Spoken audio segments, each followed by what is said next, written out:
You all the different ways of solving quadratic equations. So yesterday we talked about square roots, that principle. So I want us to kind of refresh on that here. Okay, so so solve these three for me. Take about 10 minutes and work through these.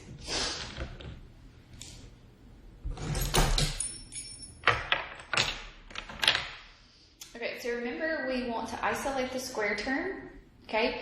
Once the square term is completely isolated, then we're going to take the square root of both sides. And when we take the square root, because we are solving for x, remember it's going to give us two numbers, two solutions there. Okay, so for this one, my square term is already by itself, and so I'm going to be able to take the square root of both sides. So when I take the square root of an x squared, that's going to leave me with an x. The square root of 49 is a 7, but we're going to have a plus and a minus.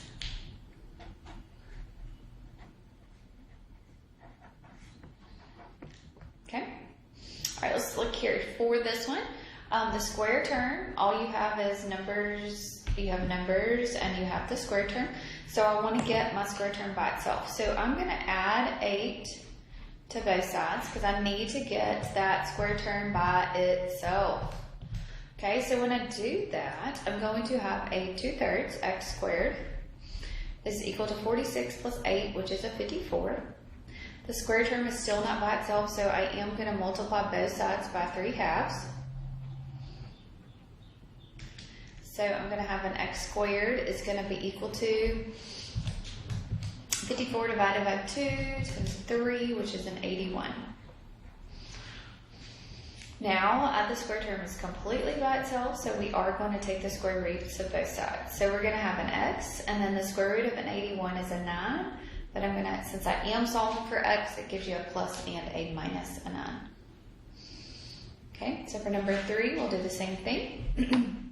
So we still need to get the x squared by itself, so I am going to isolate the x squared. So to isolate the x squared, you have to add your 11 to both sides. So you'll have a 5x squared is going to be equal to a 95. The square term is still not by itself because it's got this 5 attached to it on the outside, right? Just like that last one. So we're going to divide both sides by a 5. Okay. So when I do that, I'm going to have an x squared. 95 divided by 5 is going to give me a 19. Okay, so now the square is completely by itself and it's equal to a number. So we're going to take the square root of both sides here. So when I do this, I'm going to have an x is equal to, and I can't take the square root of a 19. So you can just leave it as the square root of a 19, or you could change it to a decimal. Brain can't find the square root button. So you can change it to decimal, so it's going to be 4.36 and a negative 4.36. Sorry, it's kind of a glare there. Or you could just say plus or minus square root of 19 for me, and I'm good with that. Okay.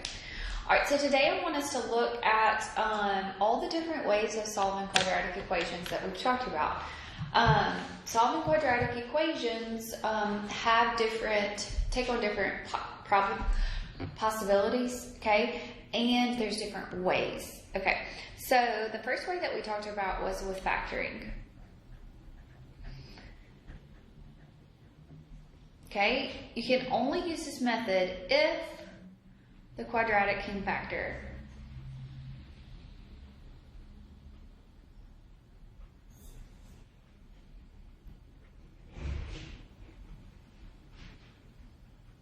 Okay, only use this way.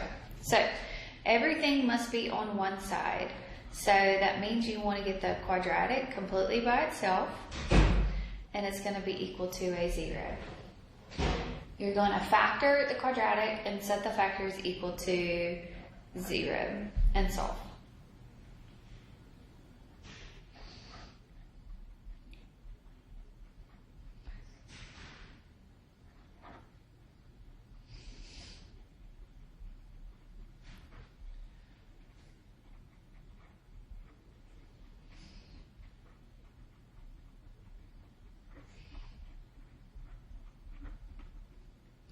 Okay. The second way that we learned is using the quadratic formula.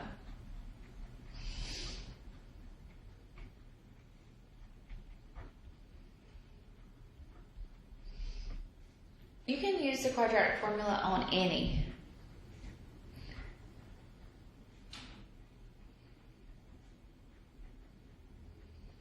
Okay, use any time. Okay, same thing applies. It does need to be equal to a 0. So everything needs to be on one side.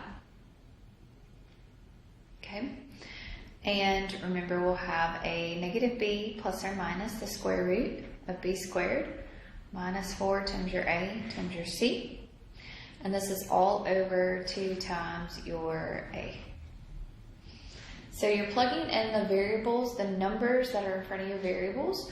So you're plugging in your a, you're plugging in your b, and you're plugging in your c. Okay? So those are all numbers that are going to go into the quadratic formula. All right. And now the third way that we have looked at is the square root.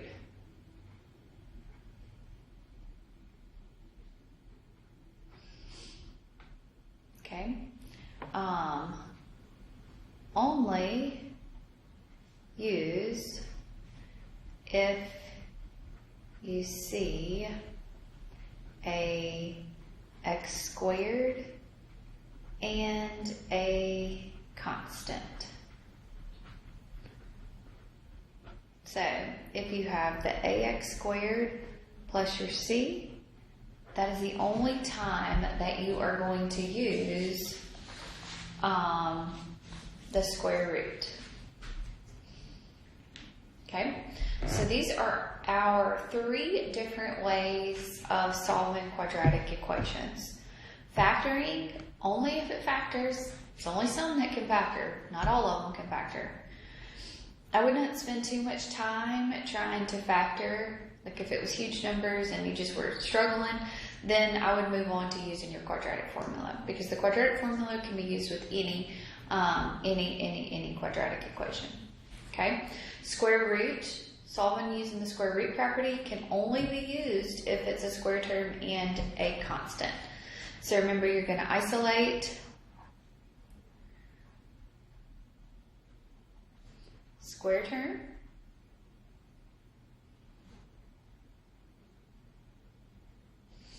and once you isolate that, then you'll take the square root of both sides.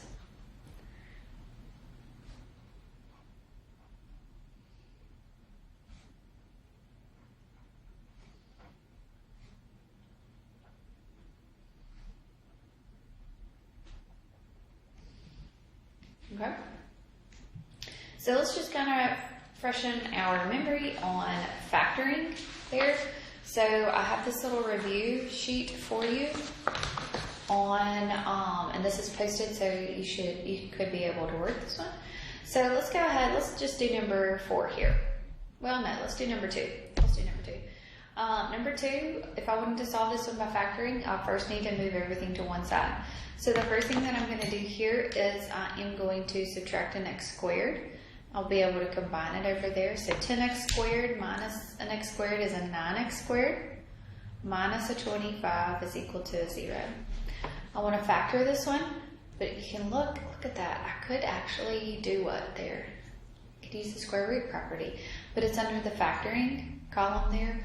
So I do want to factor this one. So this is the difference of 2 squares.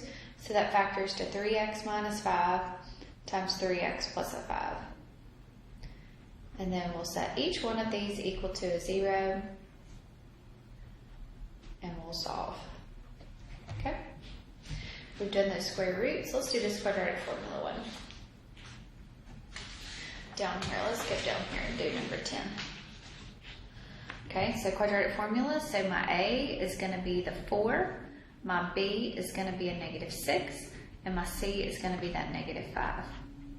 So it's going to be a negative times a -6 plus or minus the square root of B squared minus 4 times A times C, which is a -5.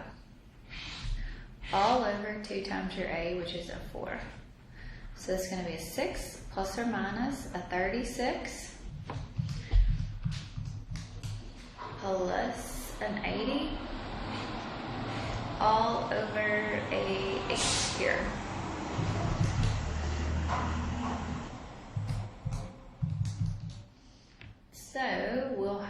a 6 plus or minus the square root of a 1/16 divided by an 8.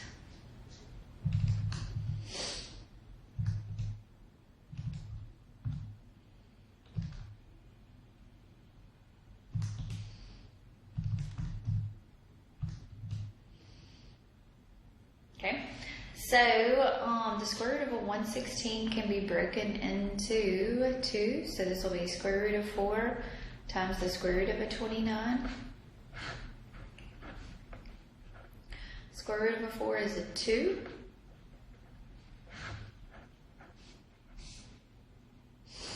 So 2 goes into, so this would be 6 over 8 plus or minus 2 square root of 29 over an 8. So this will be 3/4 plus or minus square root of 29 over 4. Okay, so I want you to work through that solving quadratic equations. Just refresh your memory on the factoring and the quadratic formula, and then we will have our quiz. So if you have any questions about anything, let me know. Y'all have an excellent day.